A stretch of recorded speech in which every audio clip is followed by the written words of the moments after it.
On 1985 New Year's Eve tragedy struck. Nelson's private jet crashed on the way to a concert. No one survived save the two pilots. Speculation on a mechanical failure exploded instantly. Or something worse. No one had answers then.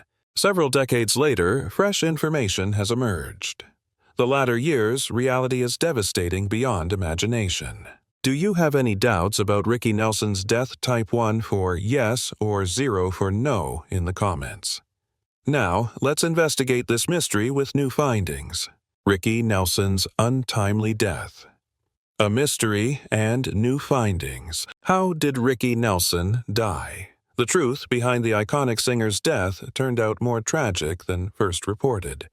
The 45-year-old music star's private DC-3 crashed in a field near DeKalb, Texas on December 31, 1985.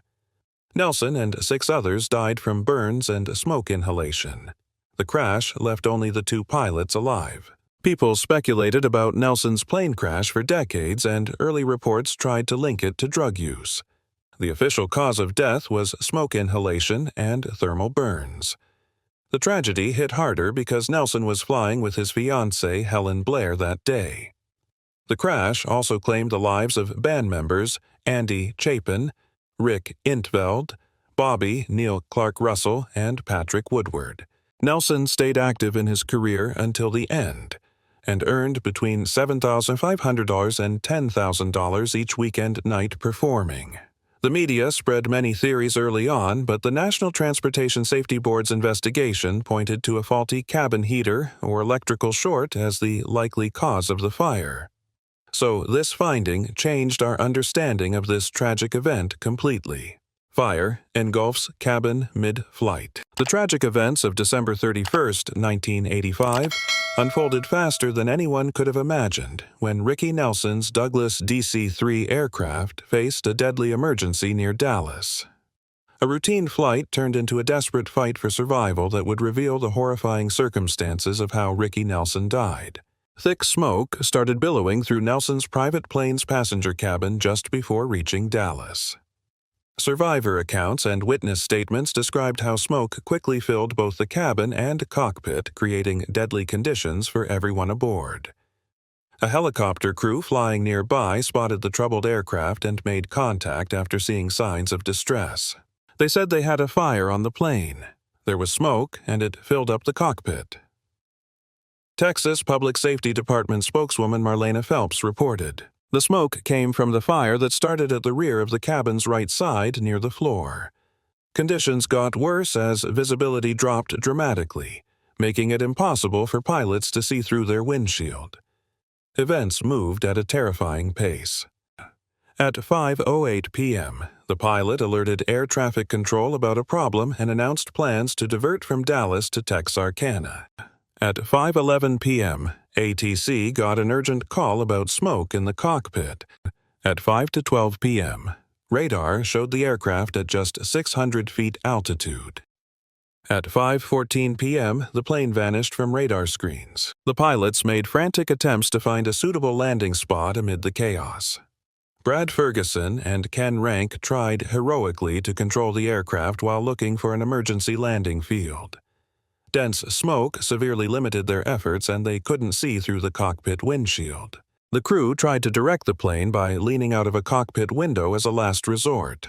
This desperate move wasn't enough, as they still couldn't see well enough to land safely.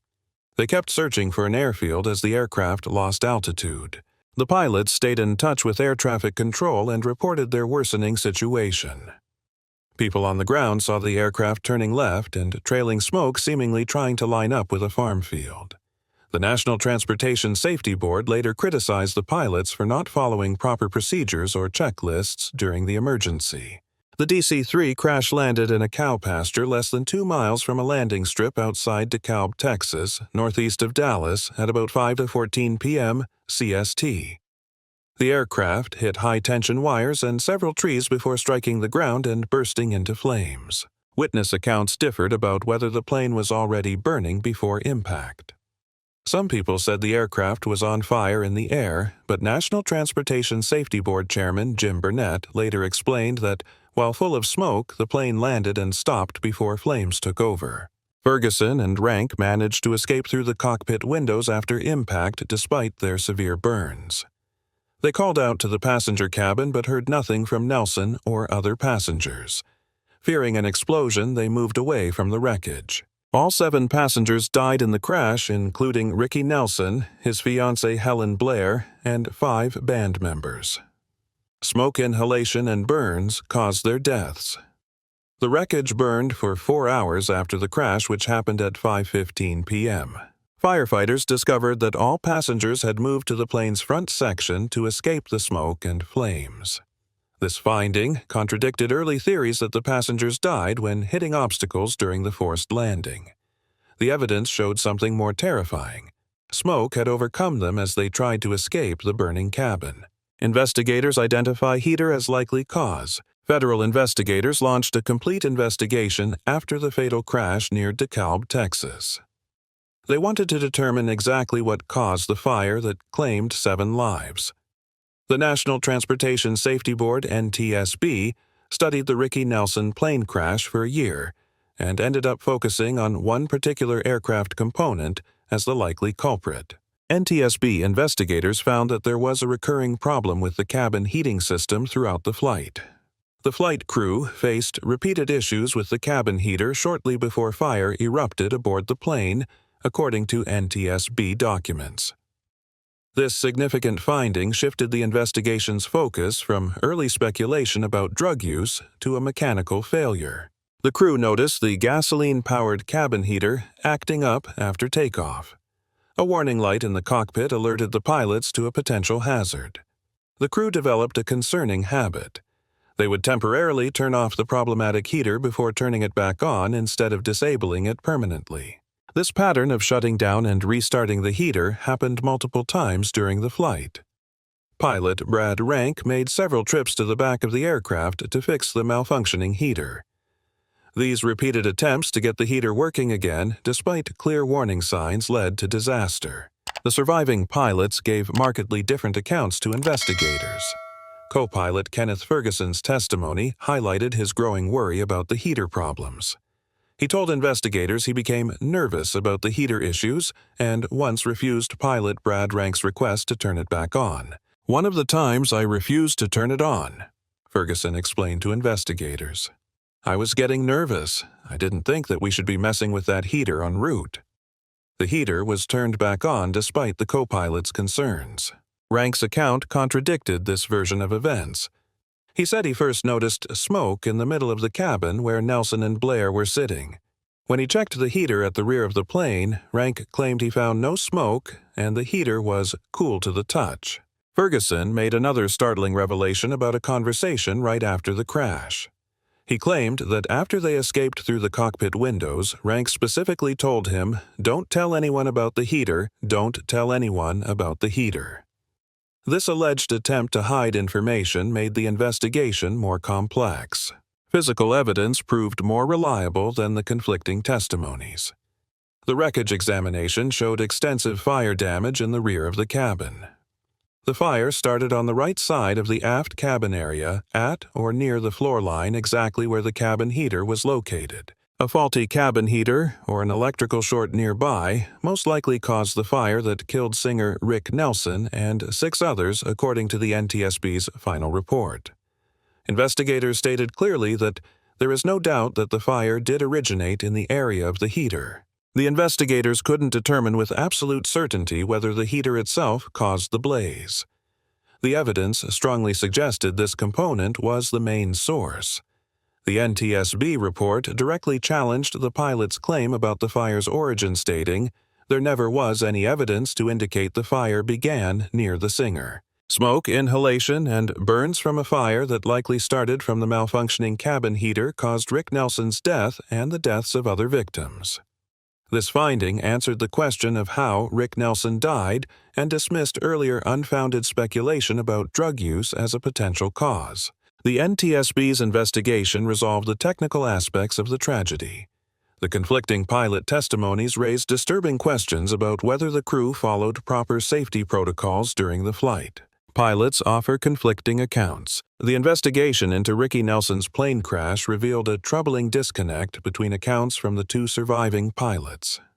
These contradictions made it hard for investigators to piece together the exact circumstances of Nelson's death and the loss of 6 others on that New Year's Eve flight in 1985. Co-pilot Kenneth Ferguson's testimony pointed to the cabin heater as the root of persistent problems during the flight. Ferguson described how the heater started to act up right after takeoff. He explained their response pattern: the crew would shut off the heater whenever a warning light came on in the cockpit, wait a bit, then turn it back on. Ferguson expressed deep concerns about this approach. "One of the times I refused to turn it on," he told investigators. He added, "I was getting nervous. I didn't think that we should be messing with that heater en route." His clear warning stood out as a crucial moment that could have changed the flight's outcome. The co-pilot also stated that pilot Brad Rank made several trips to check the malfunctioning heater at the back of the aircraft. Ferguson recalled how Rank kept telling him to restart the heater. The situation took a turn for the worse after they turned the heater back on and smoke started pouring from the cabin. Ferguson's most startling revelation came about the moments after their escape. He quoted Rank saying, "Don't tell anyone about the heater, don't tell anyone about the heater," once they had moved away from the crashed aircraft. Pilot Brad Rank told a completely different story. He did not mention in-flight problems with the heater when speaking to investigators. This stark omission stood in direct contrast to Ferguson's detailed account of ongoing heater problems. Rank's version started with his discovery of smoke in the cabin's middle section where Nelson and his fiancée Helen Blair were seated. He said he went to inspect the heater after seeing this. Unlike Ferguson's account, Rank stated he saw no smoke and found the unit cool to his touch. He then described his response. He activated an automatic fire extinguisher, opened the cabin's fresh air inlets, and went back to the cockpit. By then, he said Ferguson had started asking air traffic controllers for directions to nearby airfields. The National Transportation Safety Board struggled to make sense of these conflicting stories. Their report stated they were unable to reconcile the accounts between the pilots. These contradictions made it harder to establish what really happened and what caused Nelson's death. The Safety Board criticized Rank's emergency response. They pointed out that he didn't follow the in-flight fire checklist after detecting smoke. Rank also opened fresh air vents that should have stayed closed. He failed to tell passengers to use supplemental oxygen or try to fight the fire with a handheld cockpit extinguisher. NTSB documents showed Ferguson became nervous about the heater issues and refused Rank's request to restart it. Someone turned the heater on anyway, and several minutes later, one of the passengers complained of heavy smoke in the cabin. These opposing stories remain one of the most unsettling parts of understanding Nelson's death. The lack of a clear story about the heater's condition cast doubt over the entire investigation, even though physical evidence suggested the heater likely caused the fatal fire. NTSB rules out drug use as fire. Source: media speculation about drug use causing the fire tarnished Ricky Nelson's legacy right after the deadly DC-3 crash. These damaging rumors circulated for months following the tragedy. The National Transportation Safety Board, NTSB, needed 18 months to complete their detailed investigation, which ruled out drug use as the source of the fire that took 7 lives. Tests on the victims' remains revealed substances in several bodies. The Center for Human Toxicology at the University of Utah and the Civil Aeromedical Institute in Oklahoma City found small amounts of both metabolized and unmetabolized cocaine in Nelson's blood and urine samples, along with the painkiller Darvon. His blood samples also contained traces of marijuana. The tests confirmed that 2 other members of Nelson's band, Andy Chapin and Patrick Woodard, had traces of cocaine in their systems. Blood samples from 2 other passengers, Rick Intveld and Bobby Neal, showed small amounts of marijuana. A drug use expert described Nelson's cocaine levels as substantial, but mentioned they couldn't determine when the drug might have been used before the crash. The toxicology reports revealed Nelson's blood cocaine levels measured 0.082 milligrams per liter during the accident. Federal investigators found no signs of drug use during the flight as they examined the wreckage and evidence. The NTSB investigation showed no evidence indicating drug use during the flight and that no drug-related paraphernalia was found in the wreckage. This vital finding contradicted earlier speculation about in-flight drug use. Dr. Delbert Lacefield, an FAA toxicologist, explained this limitation. "We have no evidence of when the cocaine was used, or whether they were freebasing it, or smoking it, or whatever." The investigation showed that cocaine presence in some victim systems had no connection to the accident. The NTSB source familiar with the probe stated investigators ruled out drug use as being involved in the accident. The federal investigation disproved early claims about freebasing cocaine, a method that needs an open flame and mixing the drug with flammable substances like ether or ammonia. The NTSB released its final report on May 28, 1987, which didn't mention drugs as a potential cause. Federal investigators concluded today the 1985 New Year Eve plane crash that killed singer Rick Nelson and 6 other people was caused by a fire around a heater, not by freebasing of cocaine, the Los Angeles Times reported. The NTSB report stated that there is no doubt that the fire did originate in the area of the heater. A source close to the investigation emphasized they had completely ruled out drug use as a crash factor. The official dismissal of the freebasing theory came too late to save Nelson's reputation. The Washington Post had run headlines in January 1986 claiming drug-related fire suspected in Rick Nelson plane crash. This fueled public speculation long before the investigation ended. The damage to Rick's reputation had already been done, even after the NTSB blamed the faulty gasoline heater for the plane's fire. Pilot actions. Criticized by Safety Board. The National Transportation Safety Board, NTSB, didn't just identify what likely caused the fatal blaze. They delivered a harsh critique of pilot Brad Rank's actions during the emergency. Their final report pointed out several critical failures that might have reduced everyone's chance of survival aboard the doomed aircraft. The NTSB officially reprimanded Rank because he ignored emergency procedures as smoke filled the aircraft. He failed to use the aircraft's in-flight fire checklist, a step-by-step guide made specifically for such emergencies. This violation showed a basic breakdown in emergency management. Aviation safety protocols demand pilots to use established checklists during emergencies. This ensures they don't miss critical steps.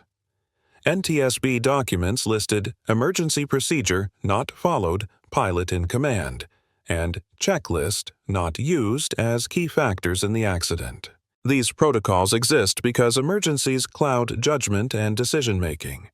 Checklists serve as a guide during times when clear thinking becomes difficult. Rank's choice to ignore these procedures left passengers without proper emergency response during the crisis. The investigators found that Rank made a serious mistake by opening the fresh air vents. Standard procedure required these vents to stay closed. This decision fed oxygen to the growing fire and likely sped up its spread throughout the cabin. Fresh air vents and cockpit windows were opened, but smoke became dense, the official NTSB report stated. This went against proper fire containment procedures that require restricted airflow to limit fire spread. The Safety Board explained that proper protocols would have required pilots to close vents to deprive the fire of oxygen. Rank did the exact opposite, which likely made the deadly conditions inside the cabin worse. This deviation probably contributed to how quickly the Ricky Nelson plane crash turned fatal. The NTSB also criticized Rank because he didn't use the available firefighting equipment. They discovered that despite having a fire extinguisher in the cockpit, Rank never tried to curb the blaze. This missed chance could have contained the fire before it spread out of control. The board noted that Rank never told passengers to use the aircraft's supplemental oxygen system. The oxygen masks could have given Ricky Nelson and other passengers precious minutes of breathable air. This might have helped them stay conscious longer and increase their chances of escape. The oxygen system and handheld fire extinguishers were not used, stated the NTSB report. These unused safety tools represented another missed chance to alleviate the disaster. The NTSB admitted that proper procedures might not have stopped the crash completely. In spite of that, they stressed that following protocols would have enhanced the potential for survival of the passengers. This finding highlights the tragedy of the Ricky Nelson cause of death, a disaster made worse by human error. Who died with Ricky Nelson in the crash? The DC-3 crash took 7 precious lives and left a huge void in the music world and devastated families. That fateful day on December 31, 1985, brought heartbreaking revelations about who died with Ricky Nelson and their final moments. Helen Blair Nelson's 28-year-old fiancé sat next to him when the aircraft ran into trouble. The crash claimed all members of his Stone Canyon band. These talented musicians were Andy Chapin, 33, pianist; Rick Intveld, 22, drummer; Bobby Neal, 38, guitarist; Patrick Woodward, 35, bassist; Donald Clark Russell, 35, sound technician. The tragedy could have been even worse. Ricky's twin sons, Matthew and Gunnar Nelson, had planned to be on that flight. Matthew later shared that their father had promised to take a break from touring to spend time with them. This last-minute change saved the twins from sharing their father's fate. The flight crew were the only survivors of the crash. Brad Rank, 34, and co-pilot Kenneth Ferguson, 40, escaped through the cockpit windows after the plane went down. Both pilots suffered severe injuries. They had critical burns on the upper parts of their bodies. By January 3, 1986, Rank's condition at St. Michael's Hospital in Texarkana, Arkansas, had improved to good. Ferguson stayed in serious condition at the University of Arkansas Medical Center in Little Rock, where doctors treated burns on his face, hands, and back. The Dallas County Medical Examiner's autopsies showed that smoke inhalation and burns caused all 7 deaths, not the impact itself. Witnesses confirmed the plane had landed before flames completely engulfed it. The flames burned so hot that rescue workers couldn't get close enough to recover the bodies right away. Evidence showed the passengers had tried to escape by moving toward the plane's front section. The authorities identified Nelson after one of the surviving pilots gave them his manager's contact information. The rock icon died at 45 along with those closest to him both professionally and personally. Legal fallout and lawsuits follow crash. The fatal accident sparked a wave of lawsuits in Texas and California courtrooms within weeks of the crash. Ricky Nelson's plane crash legal aftermath revealed even more layers of tragedy as families tried to get compensation for their losses. Several wrongful death lawsuits emerged in different jurisdictions right after the disaster. Lori Russell, widow of sound technician Clark Russell, filed a negligence lawsuit in January 1986. She acted on behalf of herself and her 5-year-old son, Ryan. Clark Russell against the plane's owner, pilot, and co-pilot. The lawsuit sought unspecified damages for her husband's death. Jody Woodward took similar legal action in Burbank Superior Court for herself and her son, Weston Woodward. Her husband, Patrick Woodward, had played bass in Nelson's band. Her lawsuit claimed the DC-3 was defective and carelessly maintained with a faulty heater installation that caused a fire. Martin Aviation Inc. about Century Equipment Shinju Co. Duncan Aviation Inc. Oasis Denelman the Midland Ross Corp. Were named as defendants. Helen Blair's relationship with Ricky Nelson added a complicated layer to the legal proceedings. Blair's parents filed a $2 million wrongful death lawsuit against Nelson's estate. The legal battle intensified after a dispute about burial arrangements. Blair's parents wanted their daughter buried next to Nelson at Forest Lawn Cemetery, but Ricky's mother, Harriet Nelson, refused this request. The Blairs refused to bury Helen's remains and took legal action instead. They ended up receiving a small settlement from the estate, though the exact amount stayed private. The wrongful death suits ran parallel to a family struggle over Nelson's estate control.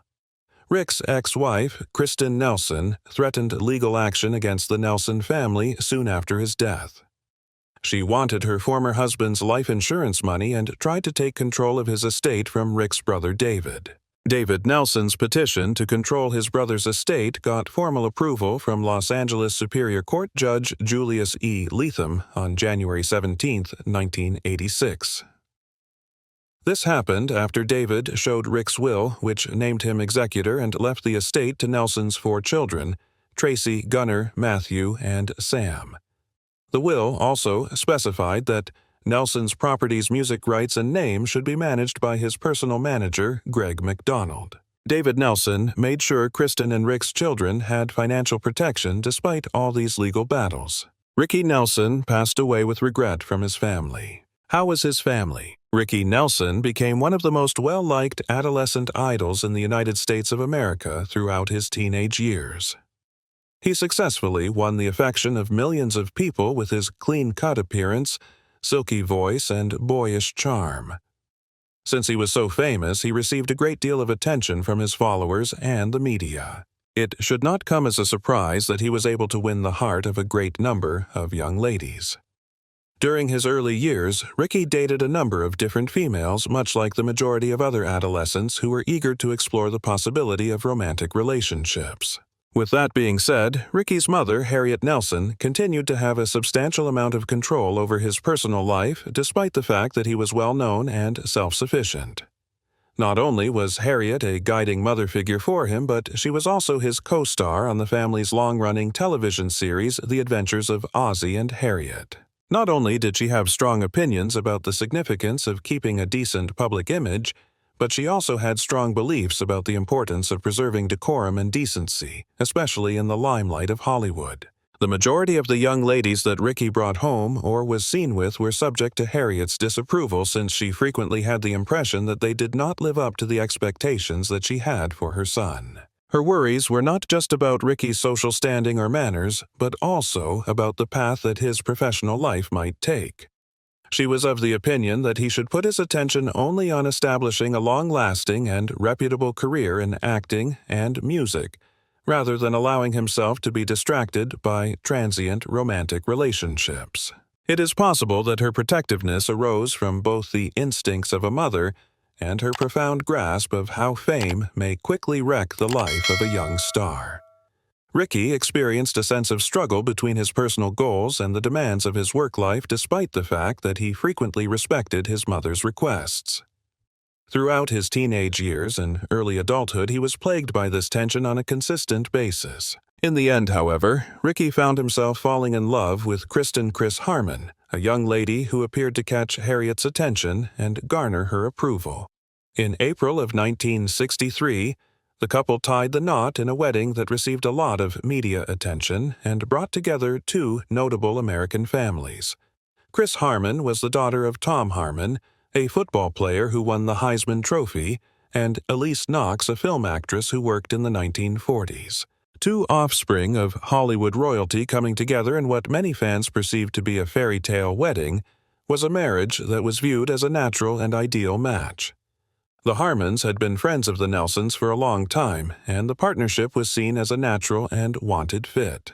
Through their involvement in the entertainment industry and public life, both families had a profound relationship with one another, and this marriage in many ways represented a continuation of their respective histories. Chris and Ricky went on to have 4 children together after their marriage. Tracy Christine Nelson. The couple's firstborn child followed in her father's footsteps and became an actor. She had parts in both cinema and television, including the series Father Dowling Mysteries, and she became well known for her work in the entertainment industry.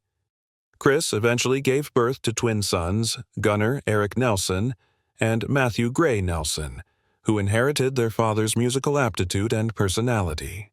Gunnar Eric Nelson and Matthew Gray Nelson are siblings.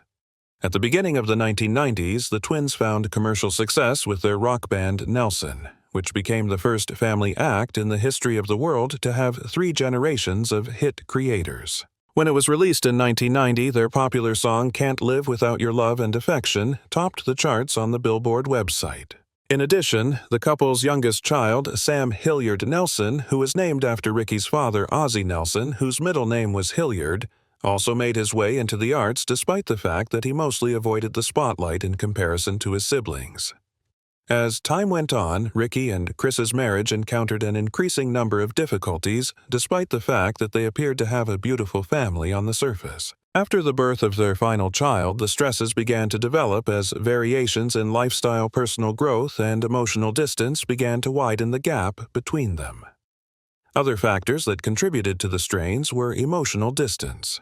It was said that Chris struggled with the obligations and pressures of family life while Ricky was frequently on the road due to his touring schedule and his desire to revitalize his music career. Moreover, there were suspicions of adultery and a growing emotional distance between the two of them. The relationship between two famous individuals, which had at one time looked to be a dazzling union, progressively fell apart in private due to the weight of personal concerns and competing interests. The couple's relationship saw significant deterioration throughout the latter half of the 1970s and the early 1980s, which ultimately resulted in the couple's separation and finally a protracted and excruciating judicial struggle over custody money and public image. The finalization of their divorce took place in December of 1982, bringing an end to a marriage that had lasted for almost 20 years. In spite of the fact that the legal processes were emotionally exhausting for both Ricky and Chris, they continued to be committed to their children and worked hard to ensure that they had a feeling of stability in spite of the disruptions that occurred within their family. The dissolution of the marriage had a profound impact on Ricky in particular, and it may be seen as a source of inspiration for some of the more melancholy themes that he explored in his later work. But tragedy took it all. So many people remember Ricky Nelson for his early fame, but few know about the quiet pain, the injustice, and the truth behind his end. Should Ricky Nelson's story be retold and honored with the truth? Let us know in the comments. If this video moved you, give it a like and don't forget to subscribe for more untold Hollywood and music legends. Because sometimes, the real story is more heartbreaking than the myth.